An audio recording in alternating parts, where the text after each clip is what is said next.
Hello, welcome, and thanks for joining us on this edition of News 2. I'm Sandra Romancing in our top story today at approximately 3 p.m.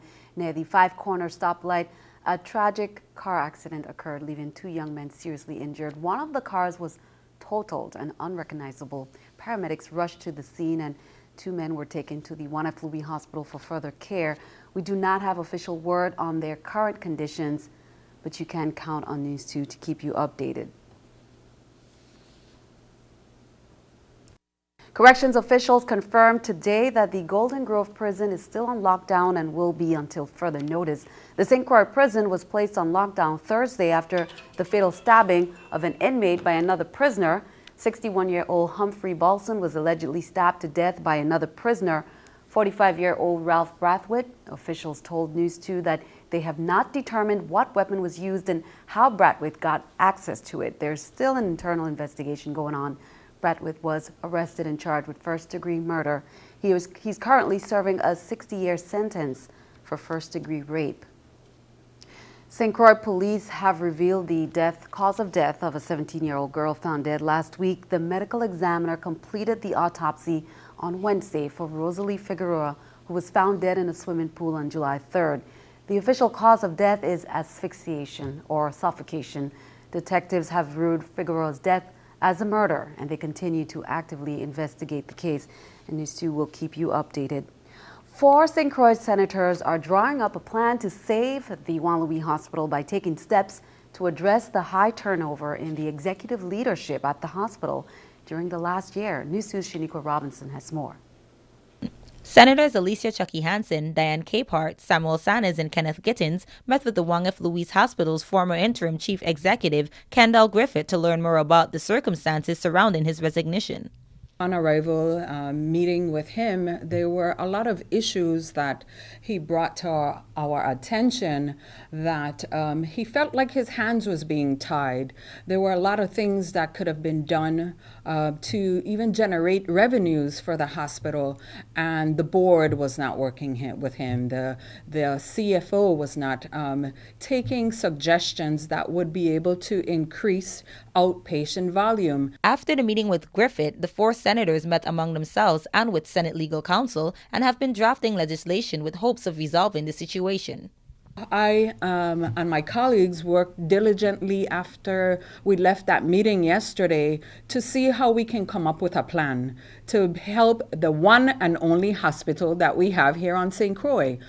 We put our heads together and found a formula which includes and not limited to abolishing the hospital board. There's other options to probably have an interim board. We're giving Dr. Griffith full authority over the hospital, giving them some money so that they cover some immediate needs. The senators said that the legislation they are planning, which is not yet in final form, would only temporarily dismantle the Juan Luis Hospital Board and not change the Snyder Regional Medical Center Board.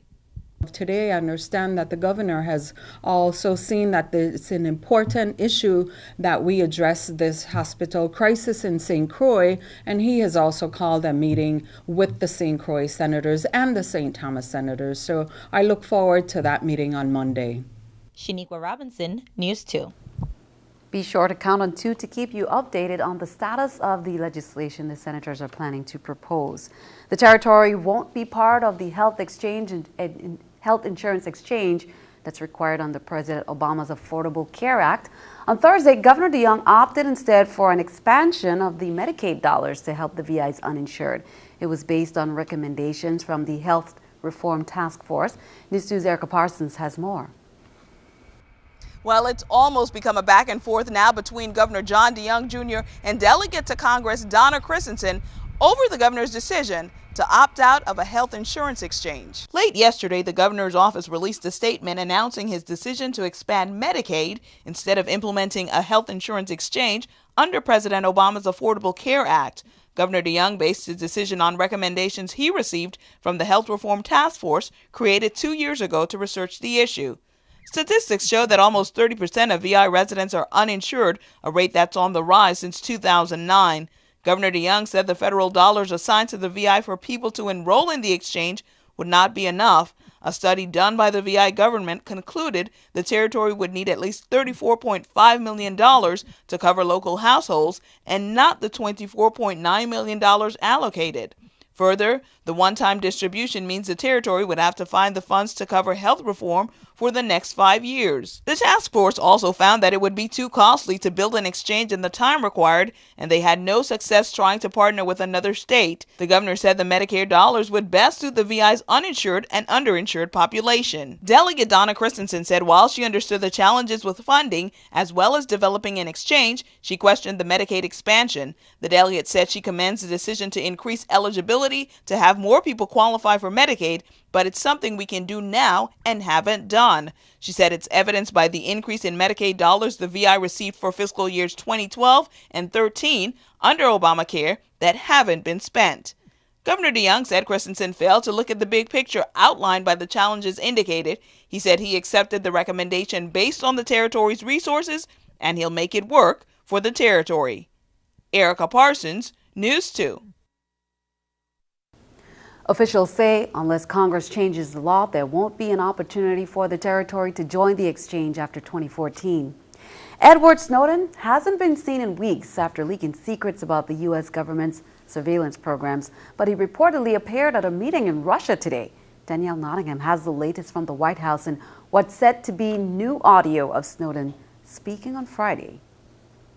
Russian officials and human rights activists say they met with Edward Snowden at an airport in Moscow Friday. Human Rights Watch released a photo from the meeting. It's the first time the former National Security Administration contractor has been seen since he leaked U.S. government surveillance secrets last month. I did not seek to enrich myself. I did not seek to sell U.S. secrets. I did not partner with any foreign government to guarantee my safety. I announce today my formal acceptance of all offers of support or asylum. He wants temporary asylum in Russia until he can fly to a Latin American country that will give him permanent asylum. White House spokesman Jay Carney criticized the Russian government for giving Snowden what he called a propaganda platform. It's also incompatible with Russian assurances that they do not want Mr. Snowden to further damage U.S. interests. President Obama has a phone call scheduled today with Russian President Vladimir Putin. Carney says he's sure they'll discuss Snowden's case. Snowden has been living in the transit zone of the airport since June 23rd, after he flew to Moscow from Hong Kong. Human Rights Watch says he's doing okay. He's been stuck here for a long time. He looks all right. He says that his living conditions are okay. U.S. officials have revoked Snowden's passport and put pressure on other countries to refuse him help or turn him over. Danielle Nottingham, News 2. And keeping our eye on the economy, U.S. Airways shareholders overwhelmingly approved a merger with American Airlines, bringing the two companies one step closer to becoming the world's largest airline. Antitrust regulators at the Department of Justice have expressed concerns about the deal, including the combined airline's potential dominance at Washington's Reagan National Airport. U.S. Airways CEO Doug Parker is adamant that the new airline should not be forced to give up a single takeoff or landing slot at the airport. This is the New York Stock Exchange with Scotiabank Stock Market Watch. The Dow, NASDAQ, S&P all up. The Dow 3, NASDAQ 21, S&P 5. Coming up on News 2, we'll have an update from the VI Port Authority on the Bournefield demolition. Plus, jurors start deliberating at the George Zimmerman murder trial. I'm Susan McGinnis in Sanford, Florida, coming up with the latest from the Seminole County Courthouse.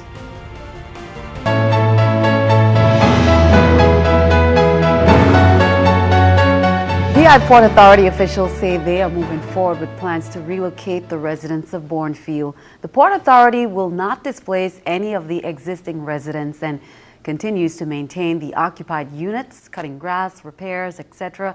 They say only vacant and uninhabitable units will be demolished. According to a release, they plan to continue efforts to engage timely and frequent communication with the residents of Bournefield.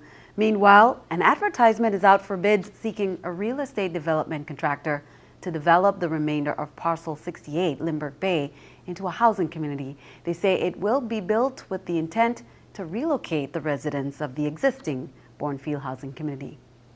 Well, many have laced up their sneakers and are ready to hit the tracks for the American Cancer Society's Relay for Life of St. Thomas, scheduled to begin at 4 p.m. on Saturday, July 13th to 10 a.m. Sunday, July 14th at the CAHS racetrack.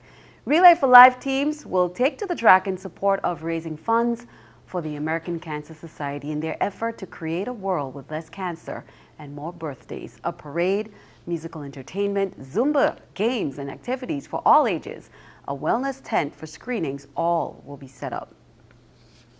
Don't forget Fashionista, the 4th edition, that's happening this weekend at the Mark C. Marine Center and at Antilles School on Sunday at 3 p.m. Now, over 40 models and local designers will show off the summer collection in the Fashion and Flair Showcase. Special guests will be in the house, including top model Tico Armand. Coordinator IQ says there are a lot of surprises in store. We're going to show, first time, we're going to actually show just shoes, fashion feet. It's going to be amazing. They have all black on with the shoe in their hand or whatever. And then we have, of course, the accessories with the bag. Definitely have a lot of surprises up our sleeves. You know, just come out, have a good time. We're ready to mingle and just enjoy life and uplift each other through fashion and music. Yep. And fun. Yep. George Zimmerman's fate is in the hands of the jury. In closing arguments, prosecutors said the neighborhood watchman tracked down and killed Trayvon Martin. But the defense said Zimmerman had no choice but to shoot in self-defense. Susan McGinnis has the latest from the courtroom in Sanford, Florida.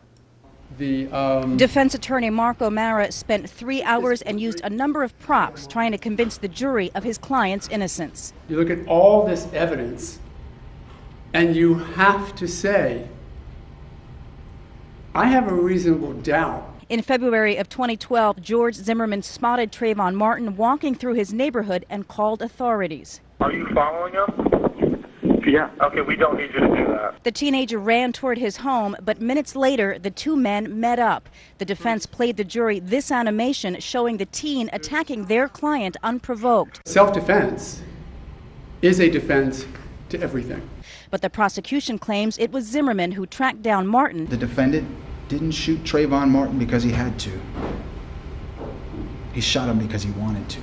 The jury has 3 choices. They can find Zimmerman guilty of manslaughter or second-degree murder, or they can find him not guilty. Police initially let Zimmerman go after the shooting, leading to nationwide protests. Community officials are calling for calm. It's a trying time for all of us. We're not sure what the verdict is going to bring out. Your verdict is not going to change the past, but it will forever define it. If convicted of second-degree murder, Zimmerman could face life in prison. Jehovah's Witnesses are holding their annual convention as they welcome some special guests. It's a huge convention at their assembly hall at 2023C North Carlton Road in Frederiksted, and it's on St. Croix all this weekend. It kicked off from July 12th. It's going on until the 14th. All events are from 9:20 to 4:30 p.m. The convention's theme is focusing on core family values. Spokesperson Wilmar Acevedo says for additional information on the free events, you can call 772-4092. Well, cute, cuddly, and very playful, 3 words we can use to describe our pet of the week. Volunteer Richard Morgan stopped by to introduce us. Nikita was dropped off in a very large group of puppies, and she's about 6 months old. Everybody in the family has been either adopted or fostered. She was fostered, but unfortunately the landlord wouldn't let them keep a dog, so she's been turned back over. She is very cute. She's very good in the car, very playful, as you can see. She likes people. She likes her toys, and she is looking for a home. So if anybody has an opportunity to adopt a dog or foster one way or the other, please come on down to the Humane Society. Very playful and very lovable. Stick around. Your News 2 AccuWeather forecast is coming up next.